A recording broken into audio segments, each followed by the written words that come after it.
Good morning, everybody. Welcome back to Gainesville Health and Fitness. My name is Jonathan Ross, and today we're going to continue our boxing series by showing you some of your infighting moves. That includes your hooks and your uppercuts, and I'll show you a couple defensive moves for that move set. All right, folks, so the first thing that we're going to go over today is something you've seen if you've ever watched a fight.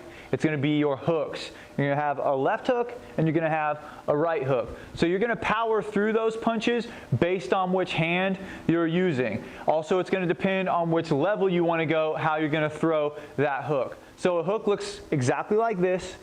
Boom. If I'm throwing a body hook, it's going to be down here. You'll notice I'm going to pivot on that front foot or my lead foot. Boom, to the body here, and up top, again, so that we're getting that knuckle placement just right, you're going to turn that forearm a little bit and have that thumb pointing down. Usually, your thumb's on the top or your thumb's out like this. When you're throwing that hook up top, we're going to get that rotation, and you're going to connect that way. All right, so the next infighting move that we're going to go over is going to be your uppercut. So if you're in a boxing match and you can't throw knees or you can't throw kicks, then your uppercut is going to be one of your more powerful punches because you're going to be driving. Think of driving all the way from the ground through your leg, up through your body, and through your arm on this one. So your uppercut is going to look a little something like this. You're dropping down. You're not going to hinge too far forward. You're just kind of going into a squatting motion, getting your hand ready, loading, and powering through just like this. Usually you want to power through on your right hand side if you are a right-hander. That allows you to get down, get that power initiated, and explode. Kind of hard to practice on a bag that looks like this accurately, but you kind of get the idea. If you're working pads with somebody, you want them to kind of hold the pad parallel to the ground while you punch upward into the pad.